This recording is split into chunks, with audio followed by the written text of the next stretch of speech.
and welcome to the June 2022 episode of the Seagull.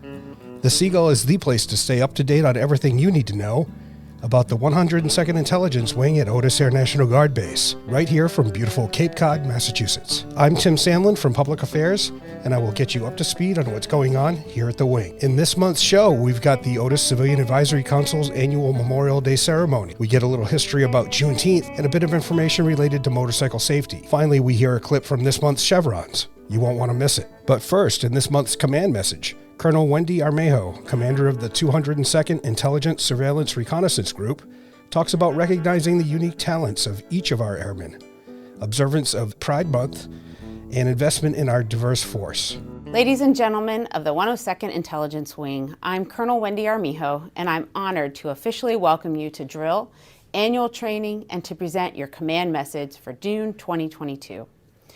As a wing, we look forward to spending some extended time to train together in our military units, to hone our skills, improve readiness, and strengthen our teams. As we embark on the next 2 weeks, let's take a moment to acknowledge that the 102nd Intelligence Wing would not be as strong, proficient, and as mission ready without the unique talents of each individual member. It's the responsibility of commanders to recognize and capitalize on the strengths of its members, to unite them into a cohesive warfighting organization. Likewise, it's the responsibility of each member to put their best foot forward in each endeavor.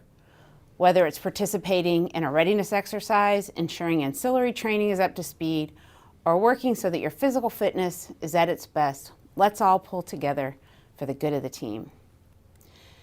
And in the theme of individual talents contributing to unit strength, it's important to acknowledge that June is LGBTQ Pride Month. We join communities across the globe who celebrate in various ways during this month in order to recognize the influence and contributions of LGBTQ people have had in our community and our country. As historical background, June was chosen as Pride Month because it commemorates the Stonewall Riots of 1969. The Stonewall Riots occurred starting June 28, 1969, when New York City police raided the Stonewall Inn, which was a club in Greenwich Village where LGBTQ individuals were socializing. During the raid, the police harassed and hauled both patrons and employees out of the bar. This raid sparked a riot among bar patrons and neighborhood residents, which lasted for days and served as a catalyst for the gay rights movement in the United States and the world.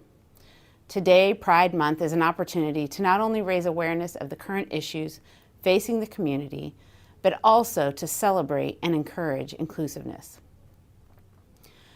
For members of the military, it wasn't until the Department of Defense's legacy policy of Don't Ask, Don't Tell was repealed in 2010, just 12 years ago, that LGBTQ members were finally able to authentically and openly serve their country.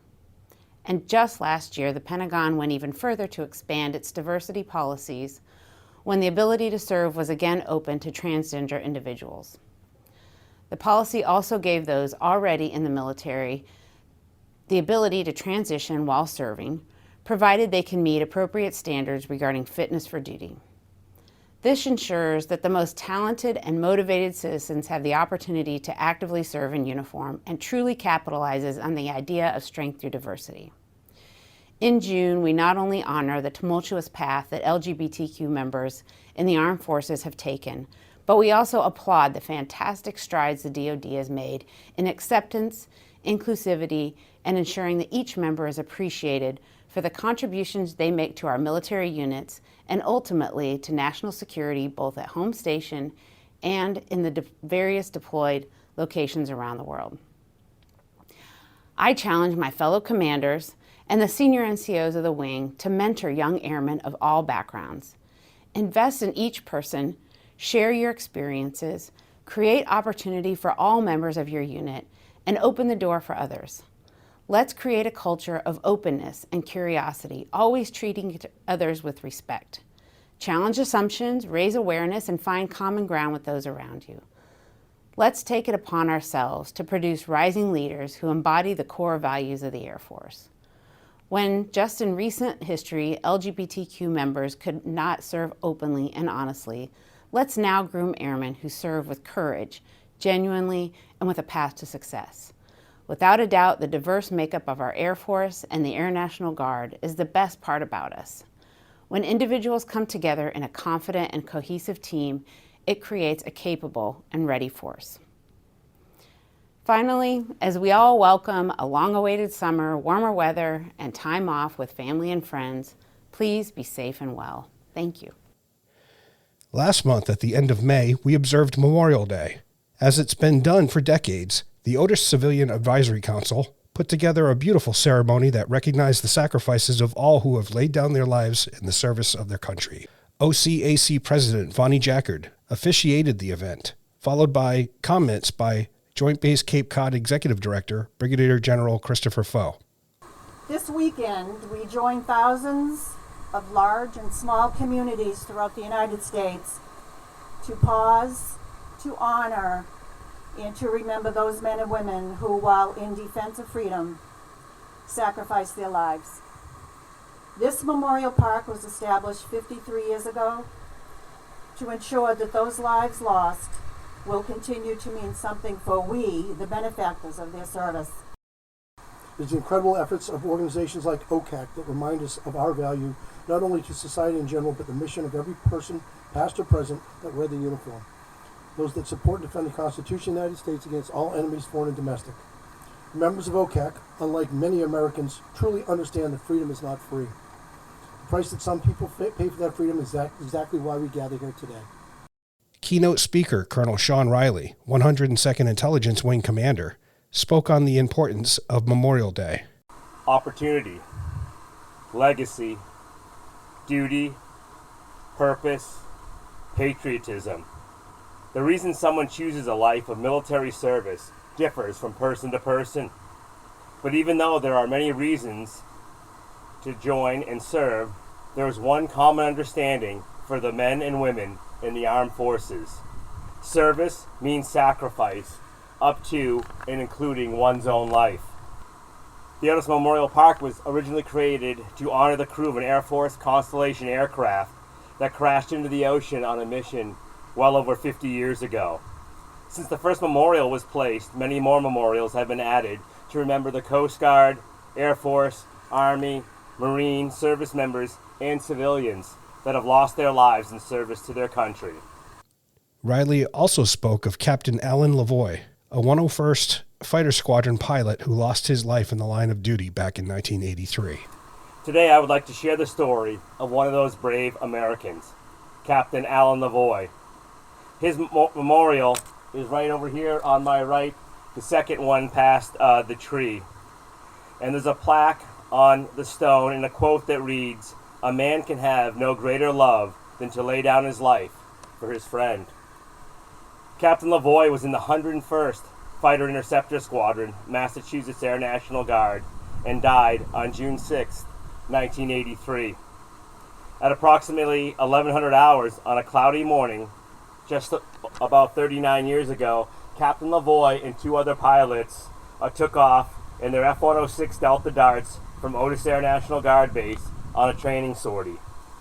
They headed south over the islands to a training airspace called Whiskey 105, and then headed in different directions to practice and intercept. At 11:40 hours, the other two aircraft, flying with Captain Lavoie, could not reestablish radio or visual contact with him. A concentrated search of more than 12,000 square miles was performed by the Air Force, Coast Guard, and Navy for almost 5 days. Unfortunately, no signs of Captain Lavoie or his aircraft were ever found. On the evening of the fifth day, a brief statement announcing suspension of the search at nightfall simply stated that Captain Lavoie, 31, is presumed dead. Captain Alan J. Lavoie was a husband and a father of 3 young children when he died while serving his country. He was a local Cape resident and an extremely experienced pilot who also flew for a commercial airline while serving in the Air National Guard. His memorial service was held on the Lower Cape with hundreds of family, friends, and fellow guardsmen attending. The service concluded with the 101st Fighter Interceptor Squadron performing a missing man formation over the church. The wing commander at the time, Brigadier General Olson, told the unit that the loss of Captain Lavoie had profoundly affected all of them, But he also reminded the men and women of the wing that they needed to press on with the mission at hand because Al Lavoie would have wanted it that way. In closing, Riley spoke of the sacrifice of all military members and the responsibility of every citizen to never forget. So we must continue to share their stories and remember what they sacrificed for the rest of us. Today, less than 1% of the population is willing to put their lives on the line to support and defend the Constitution of the United States and to go towards danger and willingly face atrocities that most of us can't even fathom. But we can ensure that those Americans who are willing to serve and make the ultimate sacrifice can rest in peace, knowing that they are appreciated by grateful citizens and that they will not be forgotten. Next, we hear from Navy Petty Officer 2nd Class Robin Melvin from Armed Forces News as she talks about the history of Juneteenth.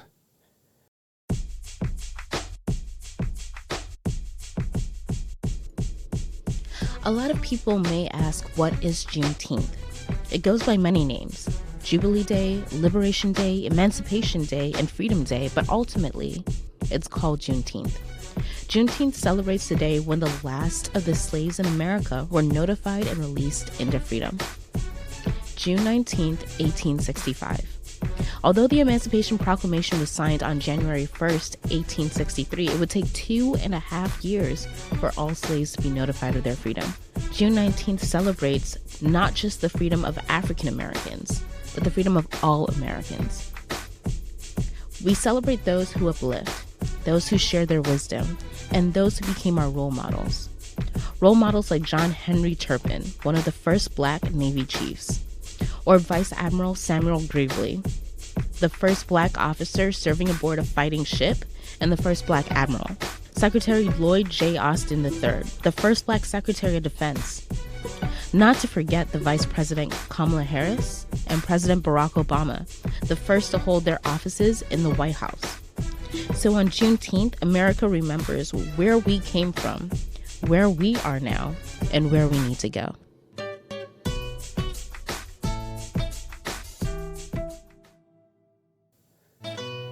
With the nice weather upon us, it feels like a good time to talk about safety, in this case, motorcycle safety. Here are some tips before you gear up for your next ride. Oh hey, just about to head home for the day. Did you know that all military members are required to take a basic riding course in order to ride their motorcycle on base? Not only is the course paid for by the wing, but I also receive a discount on my insurance premium just by taking it. In addition, riders must wear personal protective equipment while operating a motorcycle, either on or off duty. That means a helmet, a long sleeve shirt or jacket, gloves, trousers, and protective footwear. If you're riding at night, make sure you've got something on that is reflective, like the lines on my jacket or this reflective belt. While military uniforms are acceptable, a riding jacket like this one will definitely keep you safer.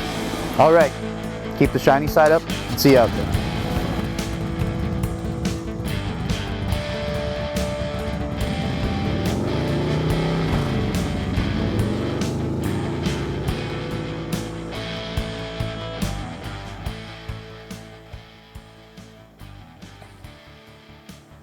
Before we go, here's a preview of our other podcast, Chevrons.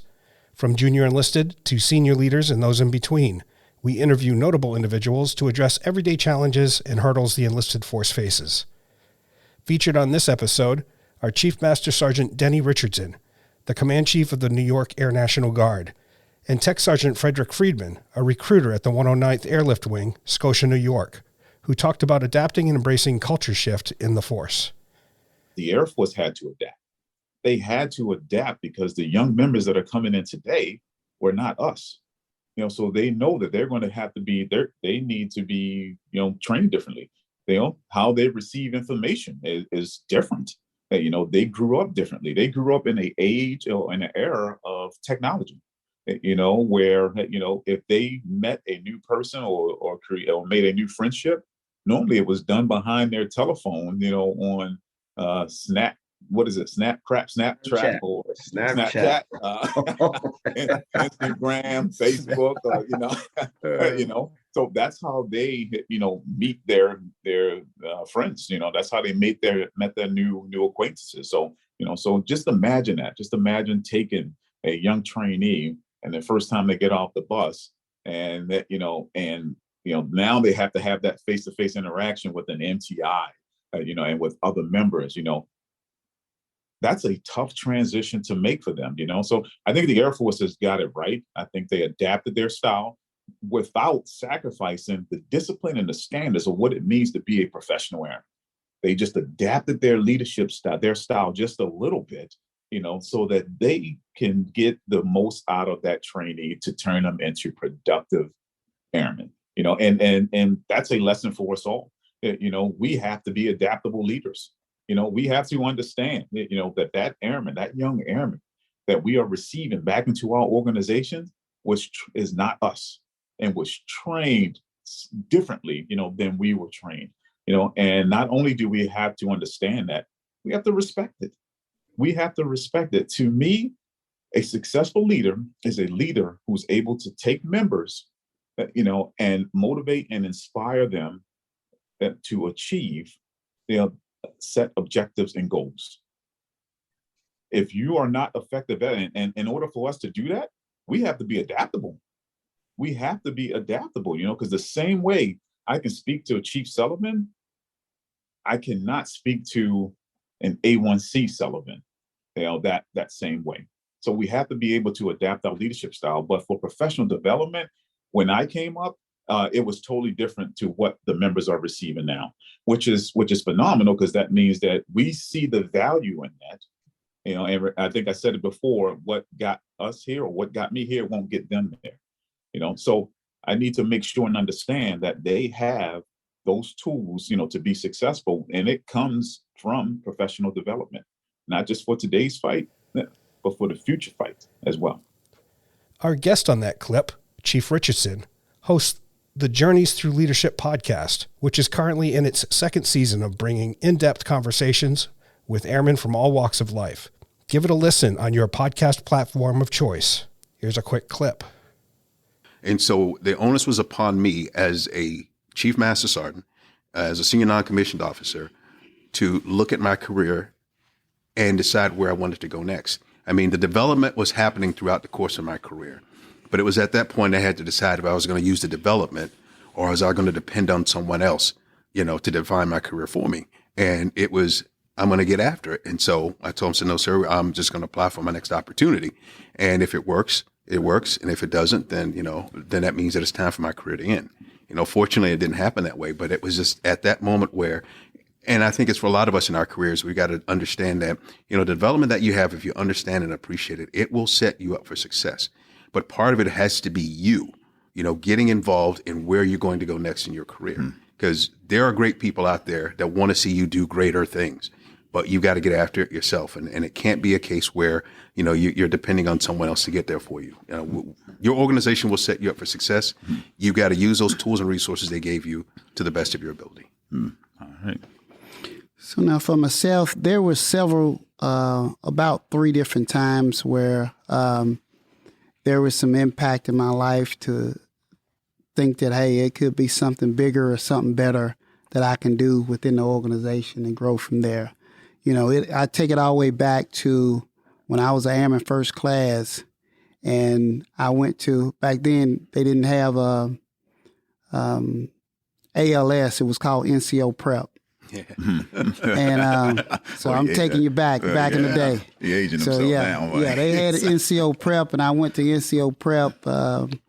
And during that time period, we did briefings and marching and stuff. And after that course, they asked me, hey, you ought to consider being a facilitator instructor. And it was shocking to me because I thought, me?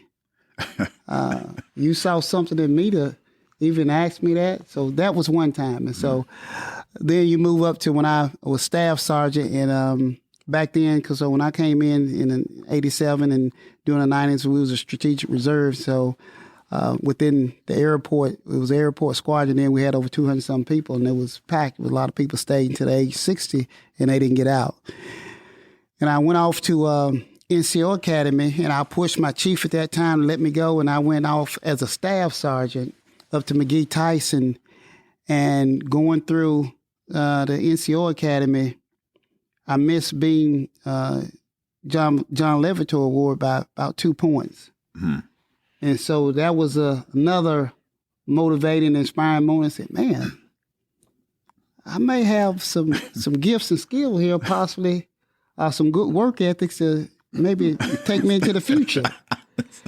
And then the last defining moment was when 9/11 broke out, and when 9/11 happened, my unit got deployed for a year, and we went off on deployment. And at that time, a lot of people got out of our unit because it's the first time people get deployed, so it got thin. And they put me over the passenger service terminal in Rhein-Main, Germany, and I ran it, knocked it out of the park based on the feedback from the leadership, and we moved there to some other locations downrange, to Kuwait, then IUD, and did the same thing in those locations, and that kind of did the separation from those who could get things achieved and those who couldn't. And so at that point, it gave me the momentum to start driving on for other opportunities and got in a position. So that those are the 3 defining moments in my life where really it built my self-esteem to know that, hey, I could probably achieve. I just continue to work hard, grind, continue to educate myself, invest in myself, and grow as an individual. So those kind of like 3 different areas. Yeah. Well, thank you both for sharing, your stories and your message. So, it sounds like to me that that you both, had folks in your corner that was not afraid to challenge you, yeah, absolutely. and put you in those uncomfortable situations to see what you would do, and I'm sitting here telling you must have did fine because you both turned out all right, but I'm going to share a quote from Chappie James, and I was reading this book called The Black Eagle. In that book called The Black Eagle, he said that his mother was an educator, and she used to always tell him that, hey, you're searching for opportunity, don't go knocking on the door, opportunity. And when opportunity answers, you stand there and say, give me a couple of minutes. I got to go pack my bags. I like that. It ain't time for you to go pack your bags. You need to be prepared, have your bags packed at the door. So when opportunity opens that door, you're ready to charge through. So it sounds like you brothers were ready to charge through that door when opportunity knocks. So hats off to you. Thanks for listening to The Seagull. Summer is nearly here. I can see the light at the end of the tunnel. Wait, is that a bus? Well, if it is, I bet it's heading to the beach. Enjoy the great weather and have some fun, but keep it safe. We want to see you all back here for the August RSD. Father's Day is coming up in a couple of weeks. Don't forget to pick up a really cool Father's Day present, like a cool pair of Argyle socks or a ratchet set, maybe a fishing pole. I don't know. Just make sure you get them a gift receipt just in case.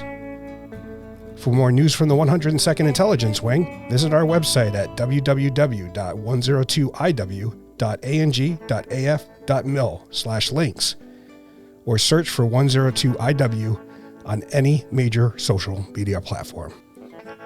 And to close out this episode of The Seagull, the Bourne Middle School Select Choir, who performed at this year's Memorial Day event.